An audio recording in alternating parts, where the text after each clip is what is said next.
Oi, tudo bem? Já começou mais um programa. Eu sou a Elga Figueiredo e vou estar com você na próxima hora com muita informação e muita conversa boa. Seja bem-vindo a mais um Elga e você e já dê uma olhadinha no programaço de hoje. Então o DNA é como se fosse uma receita de bolo, né? Nessa receita vai ter lá os ingredientes e a quantidade de cada ingrediente. Então, basicamente, os problemas genéticos que hoje a gente identifica são problemas de quantidade, né?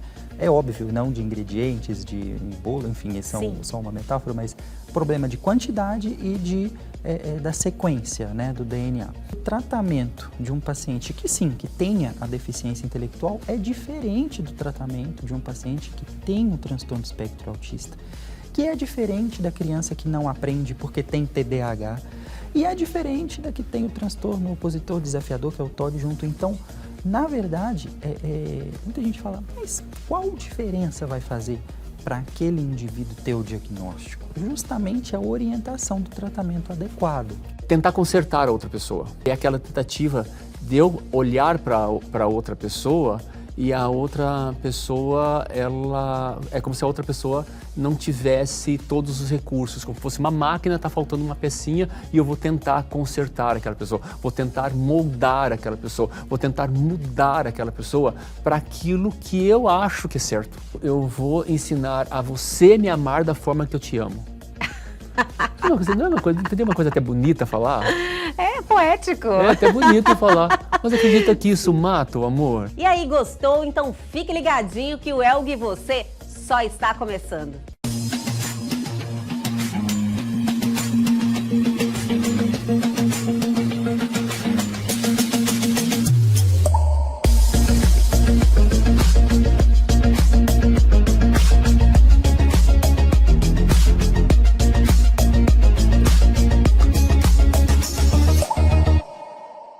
E a partir de agora, aqui em nosso programa, temos um bate-papo fantástico, porque ele está de volta aqui em nosso programa e nós ficamos muito honrados em tê-lo, senhor, aqui. Doutor Bruno Bordeste, geneticista. Eu fico tão feliz com a sua presença, doutor. Você acumula muito conhecimento em uma área tão importante e que a gente tem um pouco de carência de informação. E toda vez que o doutor passa aqui, traz informação muito relevante. Então, eu agradeço muito pelo seu tempo. Eu sei que não é fácil na sua agenda, mas o doutor se dedica e vem aqui trazer conhecimento para nós e para todo mundo que está assistindo. Muito obrigada. Eu que agradeço, é um prazer enorme sempre estar aqui, justamente por essa razão, né, de ter uma oportunidade de levar informação para todo mundo conhecer um pouquinho mais sobre os temas da genética, né? Um prazer. Temas da genética, doutor, é algo sempre que faz parte da nossa vida ali, você sempre tem alguma coisa, alguma curiosidade, você fala, nossa, não tinha pensado, e você aguça a vontade de você buscar esse conhecimento, né? Então, todas as vezes que o doutor vem aqui no programa, me faz umas provocações, sabe? Eu vou lá depois, eu quero começar a estudar. Que legal. Principalmente da última vez, eu estava grávida. Daí o doutor falava, meu Deus, quando o doutor falou daquele trecho dos 1000 dias, lembra? Sim. Falou bem assim, dos 1000 dias, quando você decide ter um filho, você, 1000 dias antes, você tem que se preparar. Por uma questão genética. Eu falei, meu Deus do céu. Mas é muito interessante porque você não tem esse conhecimento, né? Sim. Não é todo lugar que você encontra uma informação assim, uma informação tão importante. Sim, né? E aí são atitudes que a gente pode tomar relativamente simples e que faz muita diferença, né? Então, às vezes a informação não é um exame complexo, não é algo caro, não é uma consulta que tem que passar. É uma modificação que a gente faz no nosso próprio dia a dia, né? Sim. E que já é muito valiosa. Com certeza, a gente tem que assumir essa responsabilidade, né, doutor? Trazer para a nossa vida para que a nossa próxima geração venha assim com mais saúde possível. Exato. Doutor, estamos em um mês importante, Abril Azul. Abril Azul, mês de conscientização, né, do autismo. Doutor, no ano passado o doutor esteve aqui. Eu não sei se o doutor está lembrado. Claro. Conversamos não um pouquinho, um pocão sobre esse assunto. Teve muitas informações muito relevantes E eu quero saber como estamos hoje em relação ao autismo. Tem alguma novidade? Teve algo importante nesse segmento na questão de diagnóstico, né? Que sempre foi algo difícil de fechar o diagnóstico do autismo. Então, como estamos? Certo, sempre surge bastante coisa, Elga, em especial no campo da genética. Sim. Né? Eu tive no norte do estado na última semana fazendo atendimento e eu recebi o resultado de um exame de uma paciente que é o sequenciamento completo do exoma. Esse exame tem indicação precisa e cenário específico, não é o exame que muitos pacientes já chegam na primeira consulta querendo esse primeiro exame e ele não resolve tudo, mas é um exame que é importante no contexto. E essa paciente tinha uma alteração genética em um gene reportado nesse exame. Dentro das alterações, a gente pode ter alterações que já são definitivamente conhecidas como causadoras de doença e outras que ainda a gente não sabe se causam ou não doença. Isso pode acontecer nos testes genéticos. E essa paciente, a alteração dela tinha mais uma dúzia de pacientes no mundo.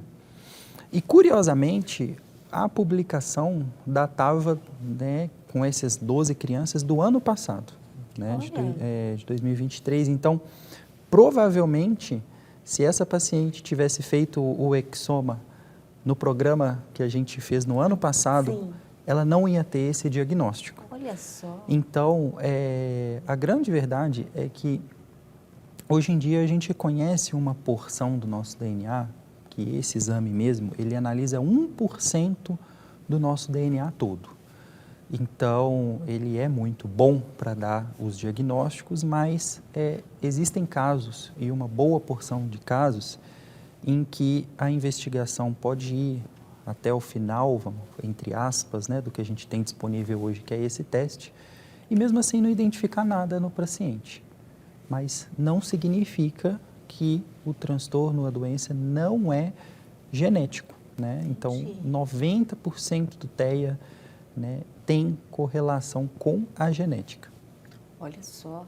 Doutor, pelos dados que o doutor acabou de passar, então tem muita coisa para se evoluir ainda, né, nesse segmento. Muita coisa. O doutor falou, um exame importante analisa 1%.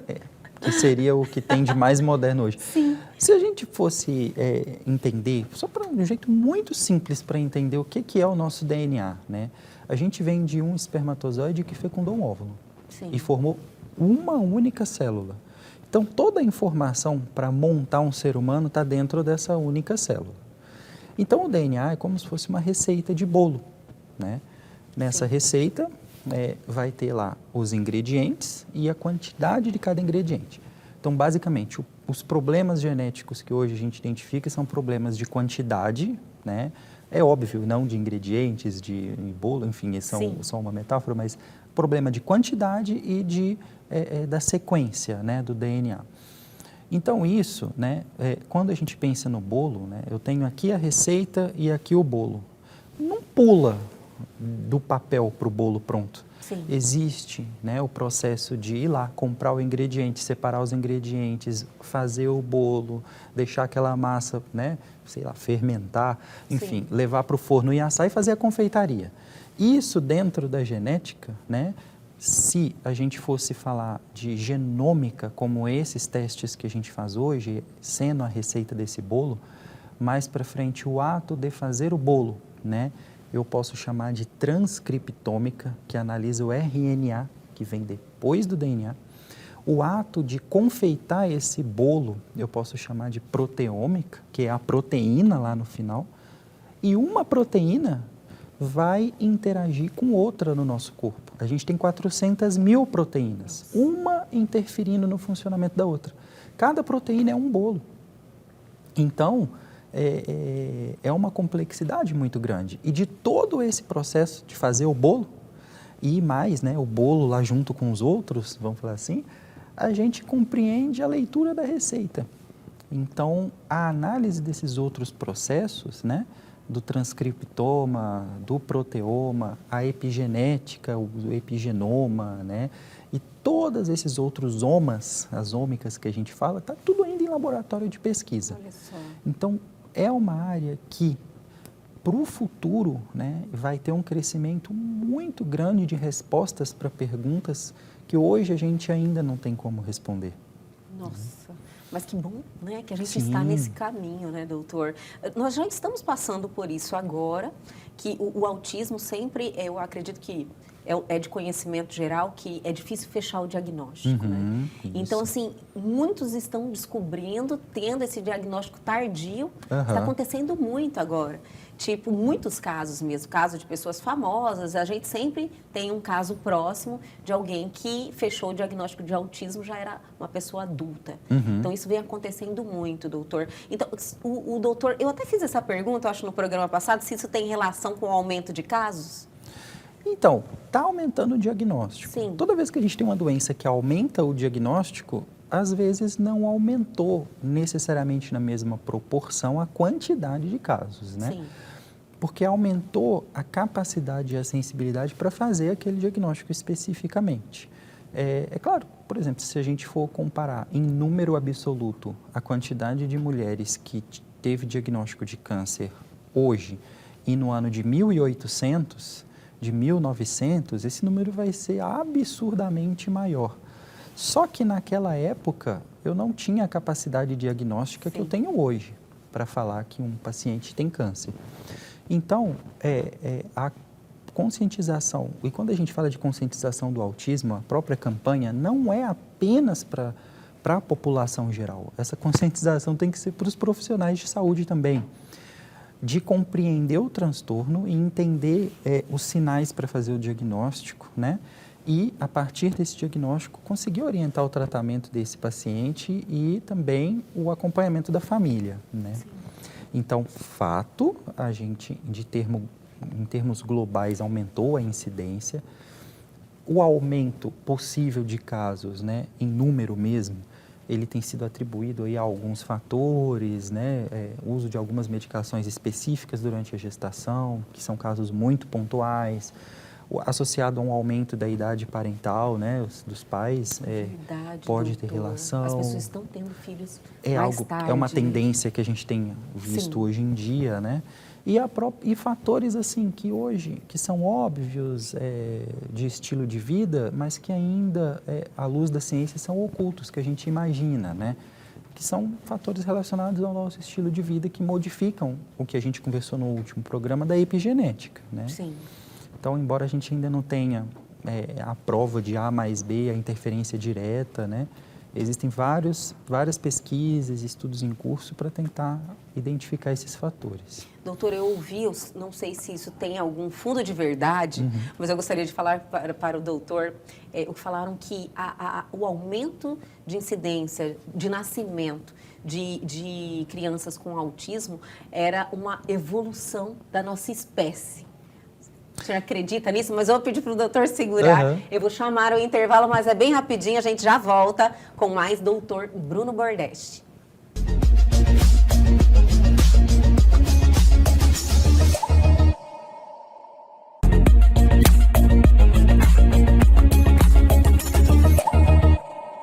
Estamos de volta com este programa sensacional, sempre a presença do Dr. Bruno Bordeste aqui nos acrescenta muito. Quero te agradecer mais uma vez, Dr. Bruno, e retomar a pergunta que eu fiz no final do bloco anterior. Doutor, seria uma possível evolução da nossa espécie o aumento de crianças que nascem com o autismo? Vamos lá então, Helga. Eu acho que foi uma fake news, né? Vamos lá. Agora, onde você viu isso? É o Fake seguinte, news. né? Muita gente... É uma confusão relativamente comum, porque, vamos pegar um exemplo que fica mais palpável até. O transtorno do espectro autista com altas habilidades, né? Pode levar as pessoas a pensarem, por exemplo, fulano é um indivíduo muito inteligente, ele tem uma capacidade, um QI muito elevado, né? Associado a isso, ele tem o transtorno do espectro autista, né? E isso pode acontecer, a gente tem o TEA com com as altas habilidades, né? Só que essa pessoa passa por um processo de sofrimento intenso em decorrência do transtorno do espectro autista. Então, pode levar a uma confusão de parecer que esse ganho de QI é algo que para a pessoa é positivo. Sim. Só que isso também representa uma doença, né? Aquilo quando gera sofrimento, né? A diferença que a gente pode falar de transtorno para doença é que o transtorno seria ali uma condição que a pessoa está convivendo e a doença, aquilo passa a gerar um sofrimento para aquela pessoa, né? Então, a gente não pode dizer que é uma evolução, né? Sim. Isso é um problema de saúde, inclusive um problema, tem que ser encarado como um problema de saúde pública, a gente tem que ter, e tem, inclusive, algumas políticas públicas de saúde voltadas para o tratamento da pessoa que convive com um transtorno do espectro autista. Olha só. Então, realmente, isso não pode ser considerado. Agora, também com essa informação, com as campanhas, as famílias estão aprendendo como lidar, né, doutor? Que tinha muita dificuldade em saber como é que vai lidar com essa criança que tem o transtorno. Exato. Isso já está melhorando, né? Sim. E aí o apoio da família é fundamental, né?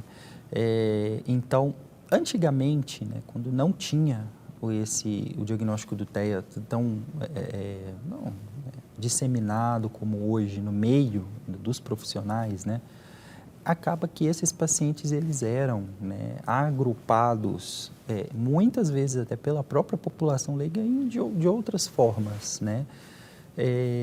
Então, entender que aquela criança tem dificuldade para aprender, não porque ela tem deficiência intelectual, mas porque ela tem uma alteração sensorial, uma dificuldade de receber a informação que o mundo está passando para ela e expor o que ela está. Então, esse recebimento e esse feedback da informação, essa despercepção do mundo, é importante porque o tratamento de um paciente que sim, que tenha a deficiência intelectual é diferente do tratamento de um paciente que tem um transtorno do espectro autista, que é diferente da criança que não aprende porque tem TDAH e é diferente da que tem o transtorno opositor desafiador, que é o TOD junto. Então, na verdade, muita gente fala, mas qual diferença vai fazer para aquele indivíduo ter o diagnóstico? Justamente a orientação do tratamento adequado, né? É diferente mesmo. É Cada diferente. um é um tipo de tratamento. A linha de terapia, a linha de tratamento,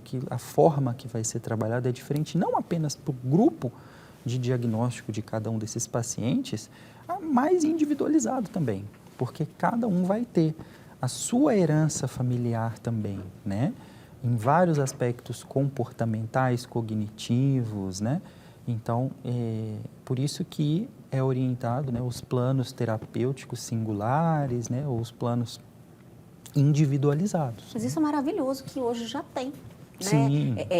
Conseguir fazer esse diagnóstico, conseguir tratar esse indivíduo da forma como se deve, né? Antes era tudo igual, né, doutor? Tratava-se tudo da mesma forma porque não tinha esse conhecimento. Isso. Agora já tem, é uma evolução. Isso mesmo. Ainda bem que isso está acontecendo, né, doutor? É super importante esse processo. E na questão do autismo, essa evolução da medicina e de tudo que está acontecendo, existe algo que a gente possa esperar aí pela frente? Algum tipo de medicação, algum tipo de terapia, alguma novidade nesse sentido? Então, isso também é um tema super recorrente, né? Sim. O que a gente vê muito, é até um exemplo que eu vou te dar. Eu vou pegar o seu Chico, aleatório, tá? Sim. E a dona Francisca, vamos pegar até o mesmo nome. Eles ambos têm 40 anos. Tá? Vamos até mudar, vamos colocar o Chico e o Antônio, homens de 40 anos, para não ter diferença de sexo. Então tá, ambos têm diagnóstico de hipertensão, que é uma doença super comum na nossa população, né? Acabaram de ter o diagnóstico, acabaram de passar com o cardiologista. Aí o Chico, ele recebeu todas as mesmas orientações do médico. Você tem que fazer atividade física, se alimentar melhor, não comer sal, comer salada, comer verdura, tarana. Ok. O Antônio recebeu as mesmas orientações. O Chico colocou tudo em prática. O Antônio fez o contrário. Foi para o sanduíche, Aumentou. né, o baguncinha, tomou bastante cerveja, Agora churrasco eu vou curtir a com vida sal. mesmo. Aí que ele foi curtir a vida. Né? Fica muito claro que daqui 3 meses, né, o Chico vai ter uma saúde bem melhor que a do Antônio. Sim. Mas, de forma geral, o médico resolveu prescrever o mesmo remédio para os dois, o mesmo comprimido. Só que o Chico continuou fazendo tudo que ele estava fazendo e o Antônio também continuou fazendo. Daqui 1 ano, se eu comparar os dois, tomando o mesmo remédio, quem vai estar melhor de saúde? Com certeza quem tomou as providências. O Antônio tomou as providências. Então, o que a gente tira de conclusão? De forma alguma, eu estou falando que não é para tomar o remédio, nem que o É bom remédio... explicar, é bom doutor, explicar. é bom deixar nem bem que claro. o remédio não faz bem, porque os dois tomaram o remédio. Sim. Tá? Só que o que eu quis mostrar com esse exemplo é a importância do que a gente faz de forma proativa para a melhora do nosso estado de saúde. Né? Entendi, E que o doutor. remédio, o comprimido, o xarope, a injeção, na grande maioria das vezes, é óbvio que existem as exceções. Um paciente com câncer vai fazer a quimioterapia, que é muito importante. Sim. O próprio tratamento da hipertensão, do diabetes com o remédio é muito importante. Mas o que eu quero dizer é que tem remédio comprimido, xarope, para tratamento de transtorno do espectro autista, de deficiência intelectual, de TDAH, não tem um remédio que é para isso especificamente, né? Então, as famílias muitas vezes chegam perguntando, doutor, isso tem tratamento? Eu falo, sim e não, porque depende do que se considera um tratamento. Entendi, Se a pessoa considerar um tratamento só o remédio, não tem. Mas tem tratamento, que são as terapias de estimulação, as terapias de reabilitação, que são muito importantes. E a ausência de um comprimido nesse contexto, especificamente, não significa que o paciente não vai ter um tratamento. Muito pelo Entendi, contrário, ele vai doutor. ter um excelente tratamento com as terapias, né? E que bom, né? Que Sim. hoje em dia tem, como eu falo mais uma vez, que antes, há um tempinho atrás, a gente não tinha essa Sim. informação. Doutor, e os nossos hábitos também, né? Mandam muito o nosso comportamento, o nosso estilo de vida. A gente tem esse poder de mudar o nosso histórico, né? A nossa genética. A gente tem esse poder, né? Isso, sim, a gente tem, né? Aí tem que tomar muito cuidado também mais com as fake news de novo, Olha né? só, Porque hoje não é só fake hoje news. é a hora da verdade, tudo Sim. cheio de... Então, tem muita gente, né? Muita não, né? Felizmente não é muita, inclusive, que fica vendendo tudo que parece uma solução mágica, Elga, a gente tem que ter, não é Desconfia. uma, mas a gente tem que ter uma família de pulga atrás da orelha. Entendi. Porque vira e fala assim, venha fazer a sua reprogramação epigenética. Parece que é o quê? Que a gente vai plugar um cabo, né? E vai se ligar numa máquina para ser... E um programador vai... Gente, não adianta. Não tem um exame, e o pessoal também fica vendendo testes para diagnóstico do autismo. Não é fazendo propaganda e exclusividade, porque o neuropediatra, né, o psiquiatra infantil, né, alguns pediatras têm até a expertise para pelo menos iniciar a investigação Sim. genética adequada, né, de um paciente. Estou pensando no contexto da criança. Sim. Só que tem alguns profissionais que vendem, né, esses testes genéticos que não tem uma fundamentação científica, né, evidência científica, e aí depois ainda, né, tem a questão da reprogramação epigenética que a gente tem visto hoje em dia. O que é esse conceito, né? Seria justamente isso. A gente conseguir fazer, né, modificações no nosso, não no DNA, mas na forma como ele é expresso, através dos nossos hábitos. Só que isso é a mesma coisa que vender, você pagar para te ensinarem a respirar. Isso já é algo que você faz naturalmente. E como que a gente interfere nisso? é com a velha história que a gente está cansado de ouvir, que é o quê? Atividade física, se alimentar bem, se hidratar bem. Hidratação, né, doutor? Tem que bater duro na hidratação Isso, também, né? É muito porque- importante. Exato. Às vezes as pessoas vêm aqui e falam, olha, se alimente bem, não coma gordura, não tome refrigerante, faça exercício físico e esquece da hidratação. A hidratação Isso, é né? muito importante. Muito importante. Fora outra parte que é importante também, que é o estresse crônico. Verdade. Né? Viver em um contexto de extrema pressão, não ter janelas no seu cotidiano para você aliviar esse estresse. A falta do carinho e amor de família, o contexto familiar, isso tudo, a gente não precisa de mais provas de que isso interfere no funcionamento do nosso corpo. E a sala de comando, a central que comanda tudo, né? Desde aquela primeira célula até o fim da nossa vida, é o nosso DNA. Então, é muito claro que isso tudo vai interferir, né? E a gente ainda não conhece todos esses mecanismos. Falei, né? Está no comecinho do processo. Então, só que eu não preciso de muita complexidade Entendi. nessa orientação. É fazer o beabá direito. É o né? beabá, o basicão, está Sim. translúcido ali qual é o Isso. gabarito, né, doutor? Exato. As pessoas realmente precisam assumir essa responsabilidade Sim. e entender que você faz as escolhas. Exato. E não tem solução mágica, não tem a Um vitamina. traço do ser humano que ele quer procurar, né? Exato. Algo para Exato. Se apoiar, né? Que Sim. eu me isento a minha responsabilidade de ter bons hábitos. Sim. Né? E aí eu tenho uma válvula de escape ali, uma saída, vou buscar algo alternativo. Isso. Mas não tem saída, né, doutor? Não É a nossa tem. responsabilidade mesmo Exato. que a gente precisa ter. E tem algumas situações, algo especial no contexto da genética, que também tem essa parte e tem a parte também que não ninguém de livre e espontânea vontade, escolha, né? Por exemplo, você gestou há pouco tempo, eu sou pai de 2 filhos. A gente não planeja, eu quero ter um filho com uma mutação em tal gene e ter uma doença X, certo? E isso é algo que acontece, né, em 3% das gestações e isso vai continuar acontecendo. Desde que a humanidade vai continuar acontecendo. Sim.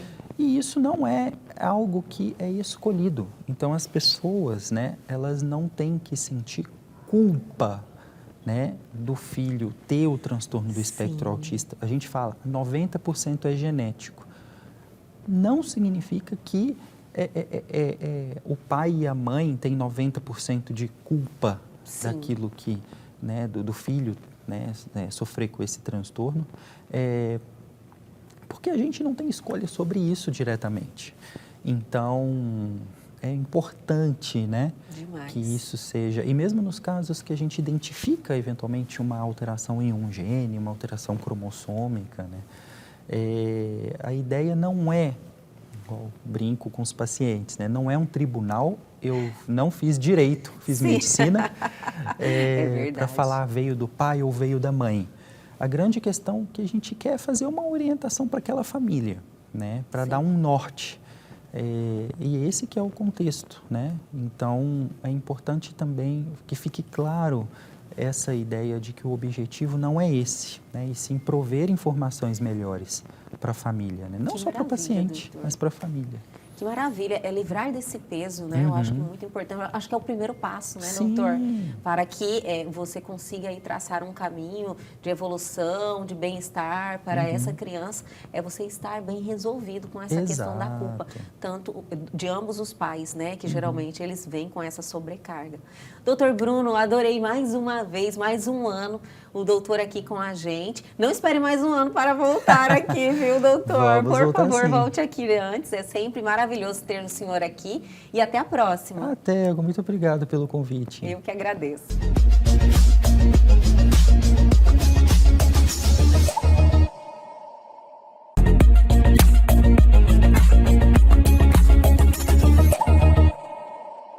E chegou aquele momento desse bate-papo maravilhoso, cheio de conteúdo interessante e leve e descontraído com ele, Carlos Campelo, iniciando mais uma semana nessa energia, né? Seja bem-vindo. Muito obrigado, satisfação de estar aqui com vocês, todos. A satisfação é nossa, sempre, Campelo. É tão maravilhoso poder fazer esse trabalho junto com você. Eu aprendo a toda semana e tenho certeza que muita gente fala a mesma coisa. E eu aprendo também, sabe? Que é verdade. O ato de falar também sobre o assunto nos faz estudar, nos faz levantar e eu acabo aprendendo mais ainda. Exercita, né? Você exercita seu conhecimento, a troca, faz provocações, você reflete. Como é que funciona dentro de você? Eu reflito, muitas vezes até autoafirmação para mim mesmo, até eu Sério? preciso, sabe? Sim, isso que é o mais legal. Quando você aprende algo e faz todo sentido na sua vida e você nem sabia daquilo, sabe? Você fala, meu Deus, como aquilo, aquela informação que o Campelo passou foi tão importante para mim? Me fez me perceber ou entender algo que eu não entendia antes. Isso é maravilhoso, é um degrau que a gente sobe. Eu sempre falo de subir degrau porque é dessa forma que eu me sinto. E é uma troca, né? Então a gente vai aprendendo, vai lidando, sabe? Eu também vou aprendendo com isso. Muitas coisas eu vou me auto-reforçando também, né? Para eu aprender. É a prática. É a prática, exatamente. A prática, ela faz tornar os hábitos melhores, mais saudáveis, né? Com certeza. Até por uma curiosidade sobre hábito, eu estava até conversando com um amigo, assim, em relação a hábito, ele falou assim, por que os hábitos saudáveis, eles são mais difíceis de a gente colocar na nossa vida, né? É porque não é gostoso fazer. Pois é a questão... Se fosse bom, todo mundo faria, né? A gente tem que transformar em hábito, né? Verdade. Não é verdade? É verdade, ele está vinculado exatamente à recompensa, ao que eu ganho. Então, por exemplo, um hábito que a recompensa é imediata, ele entra muito fácil, só que esse hábito de recompensa imediata, normalmente, ele não é um hábito tão saudável. E o hábito de recompensa que não é imediata, que ele demora um pouco mais tempo para acontecer, que são os saudáveis. E aí a gente não consegue aplicar, tudo né? que eu gosto é ilegal, imoral, engorda? Pois é, exatamente. E aí a gente transforma em hábito, né? Exatamente. Então, vou colocar o açúcar no café. Então é gostoso. Então rapidinho você já costuma. Eu tirei o açúcar do café. O ato de criar esse hábito. Sim. A recompensa, ela não é imediata. Ela vai vir ao longo do tempo. Isso. Né? Então essa recompensa ao longo do tempo... E também uma recompensa que te transforma, te toca, te satisfaz numa forma, ela demora mais um pouco, mas o impacto dela é maravilhoso, né? Sim. Você sente orgulho de você, sabe? Verdade. Você se olha e fala, nossa, eu consegui, eu posso, eu consigo. Você tem um olhar diferente. Sabe quando você... É tão bom, minha gente, olha, quando você chega nesse momento que você se olha, você fala, nossa, eu sou capaz, sabe? Isso é muito poderoso. Então, a gente constrói dessa forma. Isso. Então, tem que trabalhar bastante a cabeça para saber que ela vai vir, né? Com o passar do tempo. Então, o hábito saudável, normalmente, a recompensa dele demora um pouco mais. Então, para a gente colocar na vida da gente, a gente tem que pegar esses depoimentos que nem esse que você acabou de falar. Sim. Né? E quando a gente alcança, a sensação de vitória é indescritível e é pessoal e intransferível. Sim, muito melhor que essa recompensa imediata, viu? Campelo, qual é o tema do nosso bate-papo de hoje? A gente vem falando bastante de relacionamento, né? Então as pessoas acabam pedindo mais assuntos, né? Então eu trago um tema hoje que é bastante relevante nos dias atuais, né? Principalmente nas relações, que elas estão cada vez, parece que mais, como é que eu posso falar? Menos... menos integradas, elas estão mais conturbadas, sabe? Mais conturbadas. Eu tenho percebido isso, Campelo. O que acontece, assim? Que contexto que foi alterado? O que mudou tanto no mundo que interferiu diretamente nos relacionamentos? Expectativa, informação, desejo.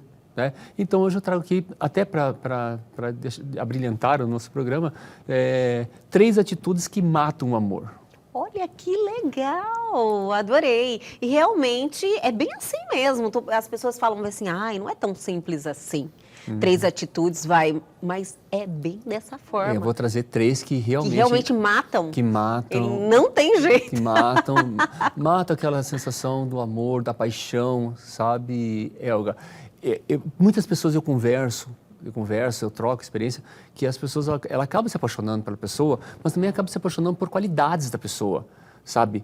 Muitas vezes a pessoa, ela até admira a outra pessoa, sabe? Sim. Então, essas 3 atitudes, elas vão de encontro, tá? Ao contrário desse processo de aproximação, elas acabam afastando as pessoas. Nossa, que maravilha, Campelo. Estou muito curiosa para adquirir esse conhecimento, de Olha, verdade. Adorei o tema. A primeira, já vamos de cara aqui, né? Vamos lá. De cara. Eu vou usar uma palavra aqui, é uma palavra que eu acho que encaixa melhor, tá?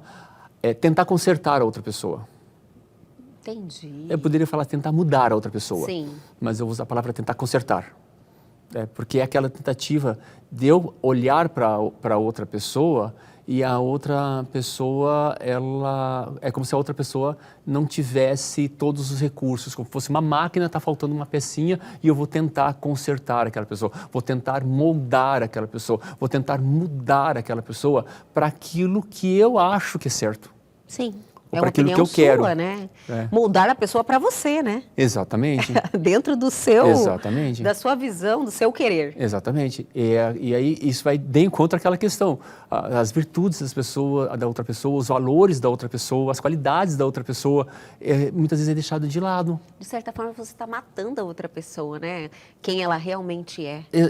Exatamente. Está matando a outra pessoa, está matando o amor, está matando o sentimento que a outra pessoa vai ter por você. Verdade. Eu falei ainda sem pensar, sabia? Matando o amor, é isso Matando aí o amor, mesmo. sabe, Olga? Então, é uma das coisas que acontece na relação. E muitas vezes acontece involuntariamente. Eu estou querendo ajudar.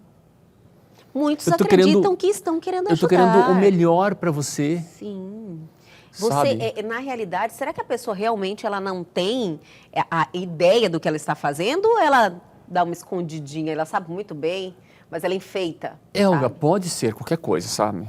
Pode ser Cada um involuntário, seu cada um, pode né? ser involuntário, pode Sim. ser de propósito, coisa parecida, mas de verdade, muitas vezes a pessoa quer realmente ajudar outra pessoa. Entendi. Quer realmente ajudar outra pessoa. Então, acaba orientando Sim, a sim. pessoa, acaba falando para a pessoa o que ela tem que fazer ou deixar de fazer, ou coisa parecida. Então, isso vai minando a outra pessoa, isso vai tirando a personalidade da outra pessoa, as vontades da outra pessoa, sabe? Mas isso assim, a potencialização dessa transformação que a pessoa busca na outra pessoa, você dando algumas sugestões, alguma opinião em relação a algo do comportamento da pessoa, é negativo? Assim, mesmo você tentando realmente ajudar e você identificando que aquela pessoa está errando em um detalhe, Então, Elga, você não pode falar. Isso vai da intensidade e da frequência. Entendi. Porque senão você fica meio se policiando, né? Fala, olha, eu nem vou falar nada. Às vezes você fica meio preocupada. Tem que tomar cuidado da intensidade, é o quanto que você vai falar, o quanto que você vai expor a pessoa, sabe?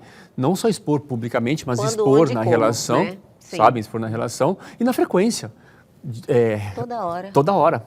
Corrigindo a pessoa. Toda hora corrigindo a pessoa. Toda hora, exatamente. Entendi, Toda hora campeão. corrigindo a pessoa, toda hora consertando a pessoa. Sim.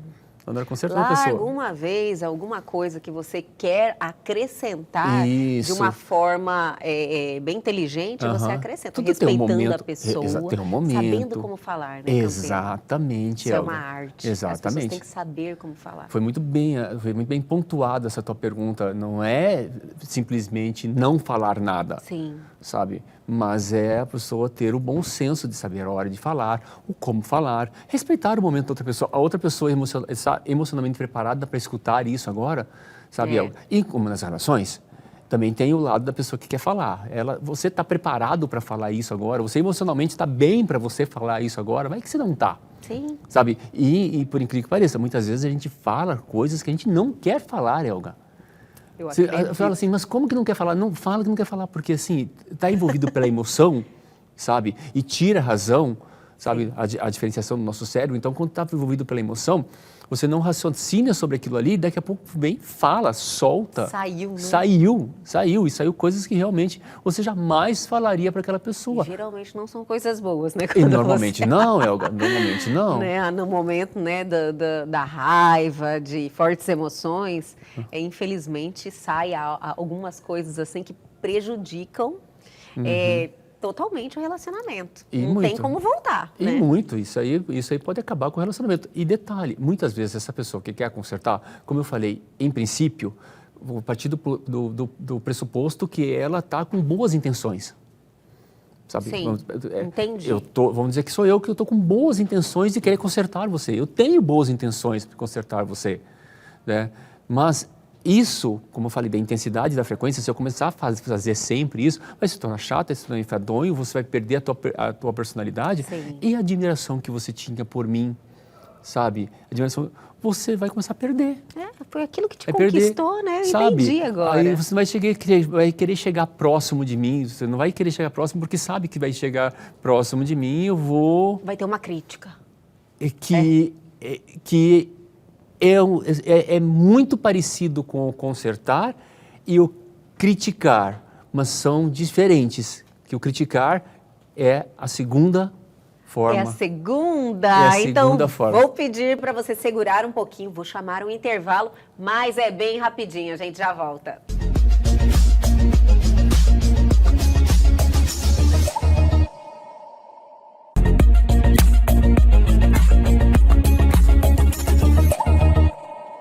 Estamos de volta com este bate-papo maravilhoso, iniciando a semana com esse conhecimento, Campelo. Adorei. Vamos recapitular? Sim. 3 atitudes que matam o amor. Olha que forte esse tema. Bem forte, Elga. Eu posso estar amando a pessoa, realmente eu amo a pessoa. Mas se a pessoa começar a praticar essas 3 atitudes comigo, isso vai minar o meu sentimento. Muita gente pessoa. faz isso sem ter o conhecimento, né, Campelo? Daí fala assim, meu Deus, mas por que acabou? Porque Exato. acabou esse relacionamento, a pessoa não consegue entender que antes era tão bom, de repente ficou horrível, viraram inimigos, né? Isso. Porque foi nutrindo coisas negativas e deixando uma situação desconfortável, a pessoa não consegue nem fazer nenhum laço. E aí a pessoa não consegue entender. Quem nunca, né, Campelo? Quem nunca passou por isso? Eu acho que a vida é uma evolução. A gente vai aprendendo no decorrer da vida e em algum momento a gente já errou, eu já errei, você já errou, mas aí o conhecimento está aqui disponível. Tá aí pra gente praticar, aprender e lembrar. E assim, muitas vezes assim, mas ontem à noite você falou que me amava, mas talvez aquela gota d'água que faltava foi agora. Sim. Sabe, aquela gota d'água assim, fala assim, olha, pronto, acabou, transbordou, agora quem não quer sou eu. Sim. Sabe? E Mas você falava que me amava, mas acabou. Sabe? Eu estava tentando, sabe? Sim. Eu estava tentando desconstruir isso que estava sendo construído, mas agora chegou no ponto que eu não quero mais, está no limite. Aí outra pessoa não vai aceitar. Então, né? E geralmente, quando a pessoa, ela segura o máximo que dá, né? Naquela relação. Então, já está, assim, totalmente...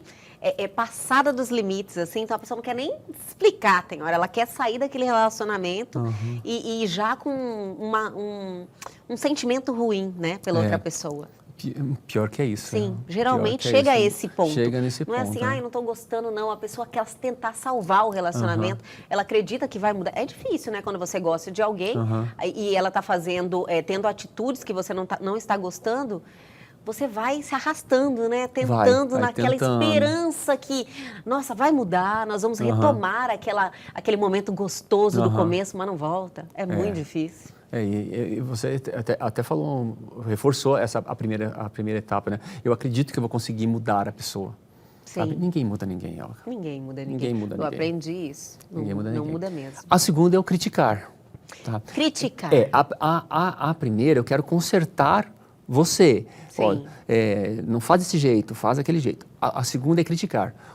Criticar como que você se veste, como que você não se veste, como que você fala, como que você não fala, o que você faz, o que você não faz, sabe? Se você chega assim, no meu serviço aconteceu isso, já vai criticar. Por que você fez isso? A Porque palmatória do mundo. Tudo tem Sim, uma crítica. tudo tem uma crítica. Nada que você faz vai estar certo, sabe? Tudo que você... Nada que você não faz também não vai estar certo. Tipo, aquela situação assim, se eu falo, eu estou errado. Se eu não falo, eu também estou errado. Engraçado que quando você fala dessa forma, as pessoas devem falar, ai, tá exagerando. Não tá, não. Não tá, Tem Elga. gente assim, Muitas pessoas. muita, tá lotado o Muitas. Campelo. É bem isso, você fala, nossa, não é possível que a gente consegue se relacionar com pessoas. Se relaciona, é bem desse jeito. Elga, já me deparei assim, com situações de casais sentados numa mesa e assim, rolando crítica, um criticando o outro, assim, simplesmente assim, olha, eles perderam o senso, é uma coisa que já se tornou tão natural no relacionamento que eles perderam o senso do que a imagem que eles estão transmitindo, Sim. sabe? E muitas vezes até a gente mesmo, sabe? Tem que observar, criticar o relacionamento, certeza. criticar o filho. É uma das coisas assim que a gente aprende, que muito cuidado como que a gente vai tratar outra pessoa, principalmente filho. Por exemplo, se o filho chegou e não tirou uma nota muito boa, e eu falo assim, nossa, como que você é burro? E se ele já estava se sentindo, assim, que a nota dele não foi boa, ele já estava se sentindo envergonhado com isso. Uma e dificuldade, o pai né? chega nisso, é um reforço negativo. Sabe? E depois se transforma Olha que num adulto que não pesado consegue isso. aprender nada. Não é que ele não consegue aprender nada, sabe? É que ele tem uma crença dentro dele que ele é burro, então ele não vai aprender, então ele não vai conseguir registrar a informação. É umas Pelo coisas assim pai, muito... aquela pessoa que ele mais confia. Na verdade, ele tem uma relação de confiança que a gente Isso. estabelece pelo seu pai, pela sua mãe, é a pessoa que você tem que acreditar, você acredita. Então, aquilo é uma verdade, né? Exatamente, então, olha porque tem um que respeito, força então, que né? tem isso. Então esse reforço negativo, ele acaba com qualquer relação e acaba com o amor. Se eu começo a criticar muita pessoa, sabe? Imagina, eu assim, tá nós dois aqui, Tá. sabe, a gente tem uma relação profissional aqui, aí eu começo a criticar você.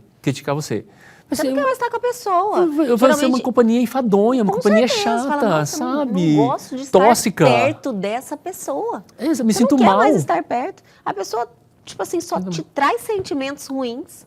Não é verdade? Porque a experiência que a gente tem com a outra pessoa é que fica dentro da gente. Então, se você encontra alguém, por exemplo, e aí você encontrou essa pessoa e você teve aí uma troca legal com essa pessoa, ela vai lembrar daquilo. Exato. Entendeu? Aquela memória vai ficar nela. Então, fala, nossa, eu encontro o Campelo, ou o Campelo encontrei a Elga. Sempre é tão bom, sabe? As pessoas levam isso. E sempre tem gente que não tem essa percepção e tem que trazer alguma experiência ruim, sabe?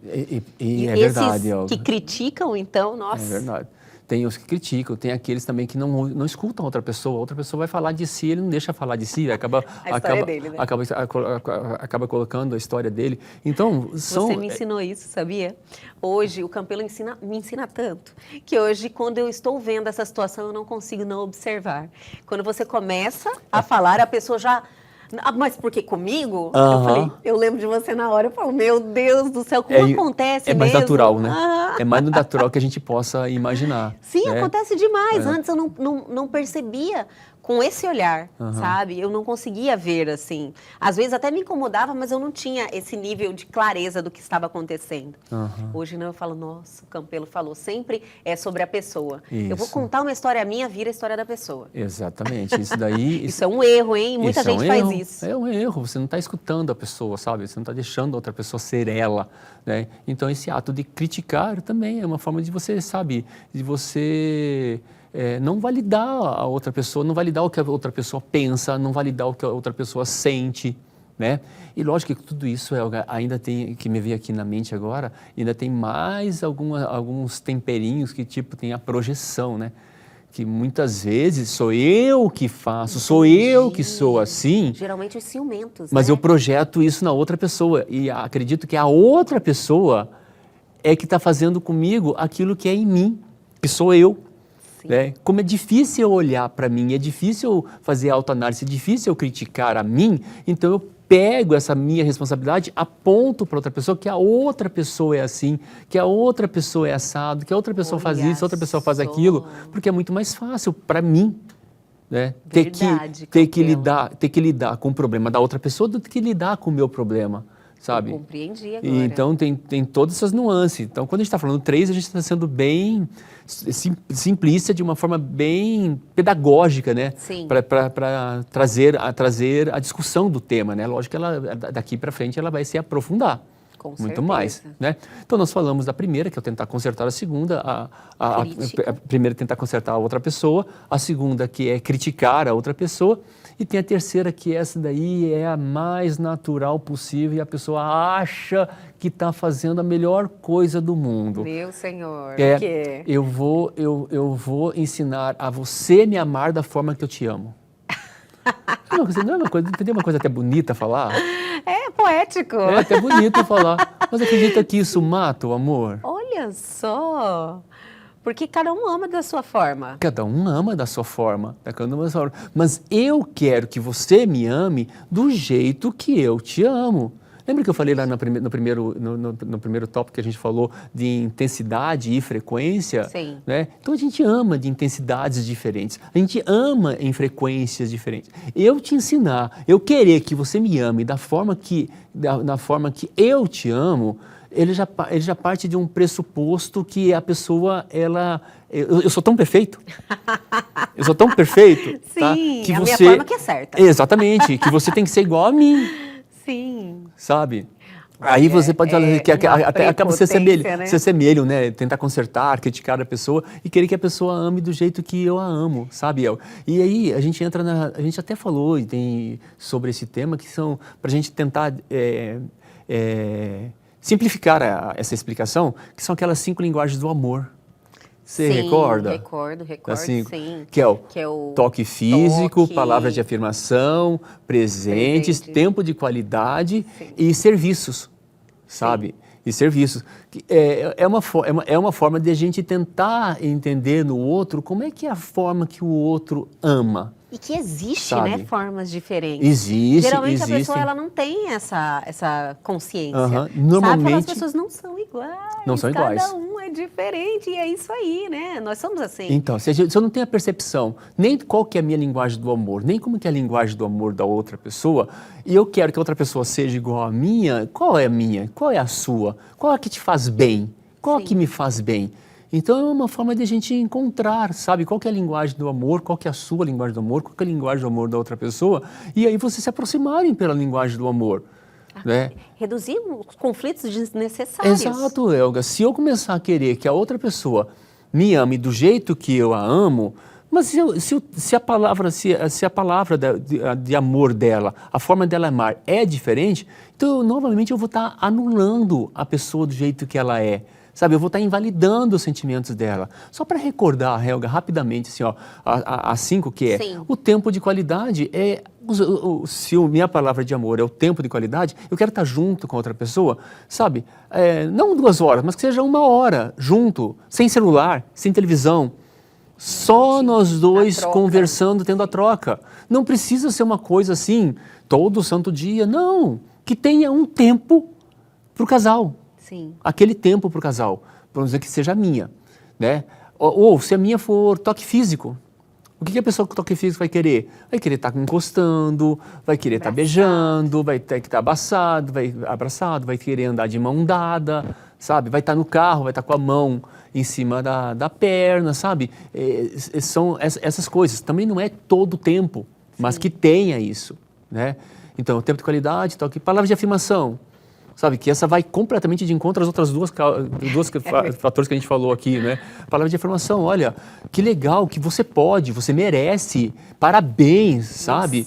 Isso a outra pessoa legal. se sente amada, se sente olhada, se sente validada, valorizada, sabe? Sim.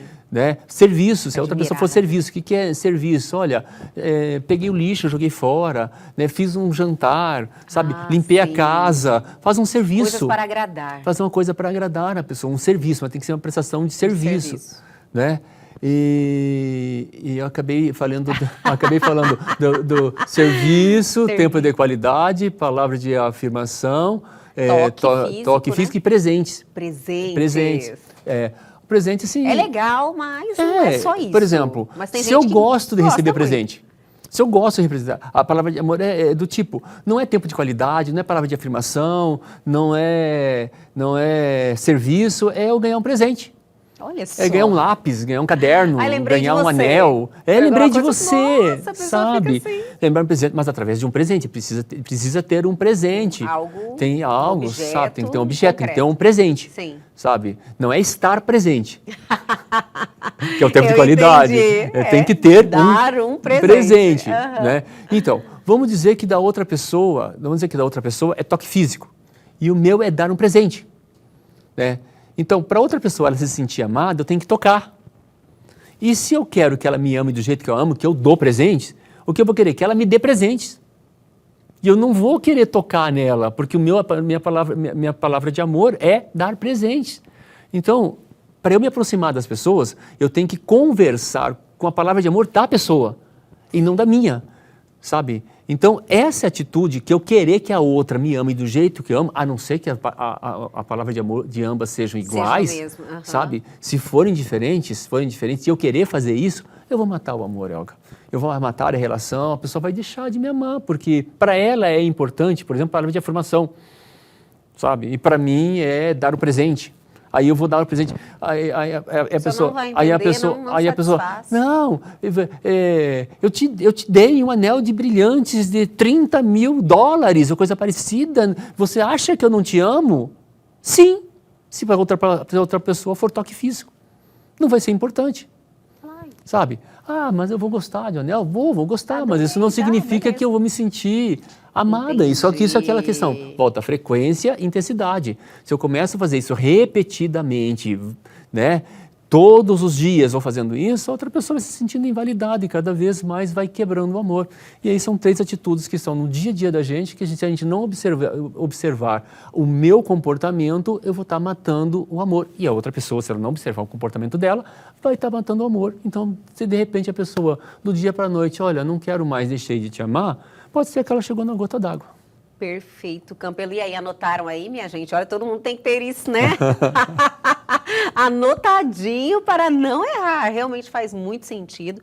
E eu acredito que ter esse conhecimento resolve muitos problemas, né, Campelo? Ah, tenho certeza que sim, Elga. É um conhecimento importante. Não vou dizer todos, mas muitos irá resolver, sim. Com toda certeza. Carlos Campelo, sempre é maravilhoso esse bate-papo, sempre com muito conhecimento. E eu te agradeço mais uma vez e até a próxima. Até a próxima. Grande abraço a você e a todos os nossos telespectadores. E o nosso programa de hoje fica por aqui. A semana só está começando, tem muita coisa boa vindo aí.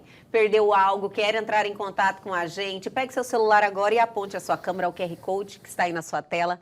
Vá direto ao nosso canal no YouTube e este programa já está lá à sua disposição. E não se esqueçam de se inscrever em nosso canal. Aguardo vocês amanhã aqui na TV Pantanal, canal 22.1.